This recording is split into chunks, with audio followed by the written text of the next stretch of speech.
వాడు ఉండే తింగరోడు ఎగలాడుతుంటాడు, ఊగుతూ ఉంటాడు. పవన్ కళ్యాణ్ వాని పట్టకొచ్చా వాడు చూసే వాడు ఊగే చూసినా అంటే ఈడెప్పుడు చంపుతాడా అన్నట్టు ఉంటాడు. వాని పౌరుషమైన మాటలు ఇవన్నీ అంటే పాపం యూత్ ఉంటారు కదా సినిమాలు చూసి ఈడు నిజంగా హీరోనేమో అనుకుంటారు.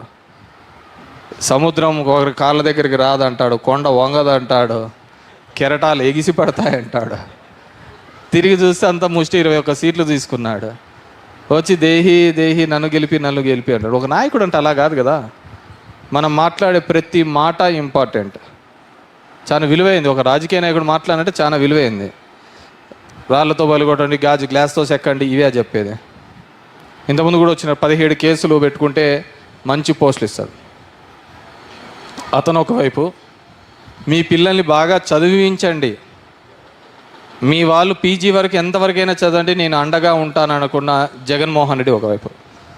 ఒక దిక్కేమో నేను కేసులు పెట్టుకుంటే నువ్వు అటువైపు అంటాడు, ఇంకో అతనేమో నువ్వు బాగా చదువుకోవాలని ఒకరంటారు. అది ఇద్దరి నాయకులకున్న తేడా. కాబట్టి మనమందరం కూడా ఏ విధంగా జగన్మోహన్ రెడ్డి ద్వారా లబ్ధి పొందినాం, భవిష్యత్తులో లబ్ధి పొందుతున్నాం, ఇవన్నీ కూడా ఆలోచించండి. అందరూ చెప్పారు అన్న మేనిఫెస్టో చంద్రబాబు మన జగన్మోహన్ రెడ్డి ఎక్కువ చెప్పలేదన్నా, తక్కువనే చెప్పినాడు, చంద్రబాబు చూడినా చాలా చెప్తాన్నాడు అని చెప్పి. జగన్మోహన్ రెడ్డికి నమ్మకం, మనం అధికారంలోకి రాబోతున్నాం కాబట్టి మనం చెప్పిన ప్రతిదీ నెరవేర్చాలి. చంద్రబాబు నాయుడు వచ్చేళ్ళే సచ్చేళ్ళే అన్న కొడుకు ఎన్నైనా చెప్తా అంటాడు కదా. మామూలుగా మనకు చెప్తా అంటాడు, చూసినావా ఇట్లా చేసుకుంటా, నువ్వు ఇది చేస్తాం ఇది చేస్తాను మంత్రంతో చెప్తా అంటాడు. నువ్వు ఇంత పోటు కానీ ఇంత కానీ అది అయ్యేది కాదు, పెట్టేది కాదు. కాబట్టి ఎంతైనా నోటికి వచ్చినట్టు చెప్తా అంటాడు. అది ఎట్లుందంటే, ఒక రాజు ఉంటాడు, ఒక రాజు దగ్గరికి ఒక అతను వచ్చి ఇలా చెప్తుంటాడు, రాజుగారు మీకు 1000 ఏనుగుల బలం ఉంది అని. రాజు ఏమంటాడు, ఇదిగో తీసుకోపో ఒక 5 కేజీల బంగారం అంటాడు. ఇంకోసారి రాజుగారు మీరు ఒంటి చేత్తో 100 మందిని చంపేస్తారు అంటాడు. ఇదిగో ఇంకొక 10 కేజీల బంగారం తీసుకుంటాడు. అట్లా అతను కూడా పొగుడుతూ అంటాడు, ఇతను చెప్తా పోతా అంటాడు. నీకు 1000, నీకు ఇంకోటి ఏదో చెప్తే ఇతను ఇంకొక 10 కేజీలు బంగారం ఏంటి అంటాడు. అంతా అయిపోయిన తర్వాత చివరికి వచ్చేకల్లా అతను అడుగుతాడు, ఇట్లా నిలబడి ఉంటాడు, ఏమి ఇంకా అంటే, మీరు అదేదో బంగారం చెప్పినారు కదా, ఆ 10, 15, 25 అంతా 50 కేజీలు ఏంది, ఇచ్చి పంపిస్తే ఊరికి పోతా అంటాడు. దీంట్లో ఇచ్చేది పుచ్చుకునేది ఎక్కడా లేదు. నువ్వు నన్ను పొగిడినావు, నా చెవులకు బాగా వినపడింది, కాబట్టి నేను కూడా తీసుకో అన్నా. సో నువ్వు చెప్పినది ఉత్తుత్తి మాటలే, నేను చెప్పినది ఉత్తుత్తి మాటలే. దీంట్లో ఇంకేడ బంగారం కానీ ఇంకేం ఇచ్చి పుచ్చుకొని ఉంటుంది. నీకు తెలుసు నా దగ్గర 1000 ఏనుగుల బలం లేదని నీకు తెలుసు. నువ్వు నా చెవులకు బాగా ఉండాలా, వినపడాలా నువ్వు చెప్పినావు. నేను సరేలే, నేను నీకు బంగారం ఇచ్చేళ్ళే పెట్టేళ్ళే కాబట్టి నీకు చెప్పిన 10 కేజీలు. ఈడ మాటలే ఉన్నాయి కదా అని తప్ప ఇంకా మార్చుకోవడాలు ఏంది లేవు అని. అట్లుంటాయి చంద్రబాబు హామీలు. అంటాడు, నేను చెప్పినా నువ్వు విన్నావు, నువ్వు చెప్పినావు నువ్వు విన్నావు, దీంట్లో మధ్యలో ఏంది ఉంటుంది. సో వాని హామీలు నెరవేరేది ఉండదు, వాడు మనకి ఇచ్చేది ఏమీ ఉండదు. మనమందరం కూడా ఆలోచించుకోవాల్సింది, ఏ విధంగా మనకు మంచి జరిగింది. ఈ 5 సంవత్సరాల్లో అవినీతి లేకుండా, ₹1 అవినీతి లేకుండా. మీ వాలంటీర్లు పనిచేసినారా లేదా తల్లి? వాలంటీర్లు ఎవడైనా ₹1 అడిగినాడా?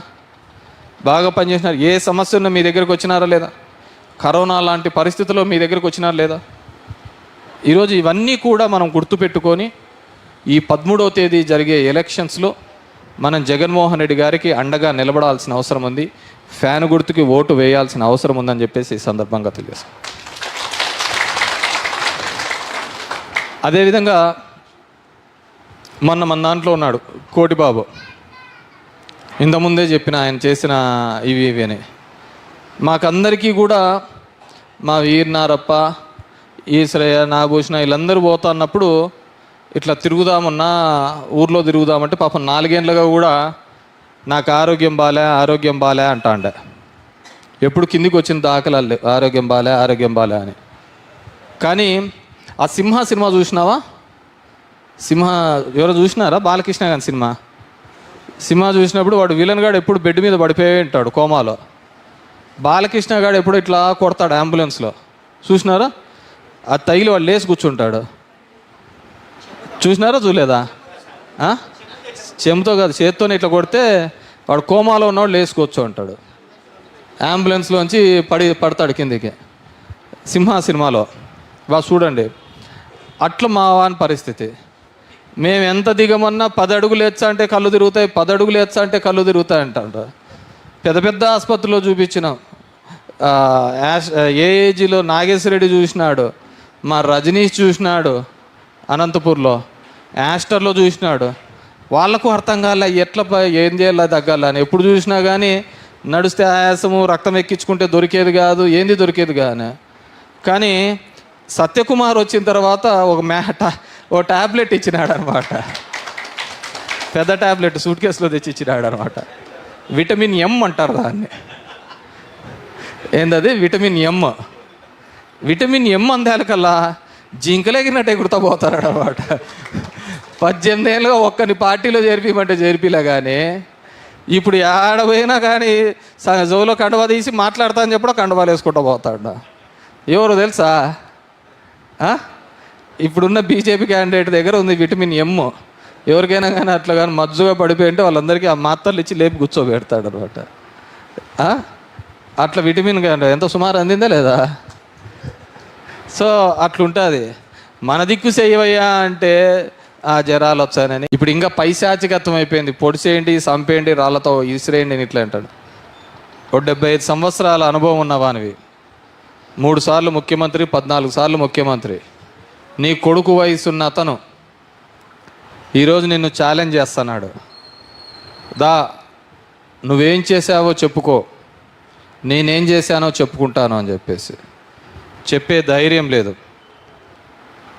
గతంలో మనం ఇచ్చాం, వాలంటీర్లు ఇచ్చింటే వీళ్ళే అన్నారు వాలంటీర్లు అందరూ కూడా గోనె సంచులు మోసేవాళ్ళు, మగోళ్ళు లేనప్పుడు ఆడోళ్ళు తలుపులు కొట్టేవాళ్ళని.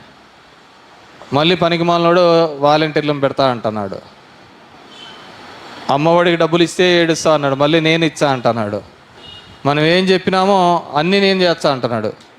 మరి నువ్వు ఇంతకుముందు వచ్చినప్పుడు ఏం చేస్తా అంటున్నాడు. మొన్నేడో చూసా, నువ్వు నా ముందు జగన్ రెడ్డి, నువ్వు నా ముందు ఓ బచ్చా అంటున్నాడు. ఈ బచ్చాని చూసి రోజు పోసుకుంటున్నాడు, నిద్రలేని రాత్రులు గడుపుతున్నాడు. వాళ్ళ నాయనే అనుకుంటే ఈడు వాళ్ళ నాయనకి మించినోడు మనకు తయారైపోయినాడు అని అంటే అదొక ధైర్యం, చెప్పిన హామీకి కట్టుబడి. అందుకే చూడు, మొదటి చంద్రబాబు ఎదుర్కొంటా అన్నాడు, సాల్లే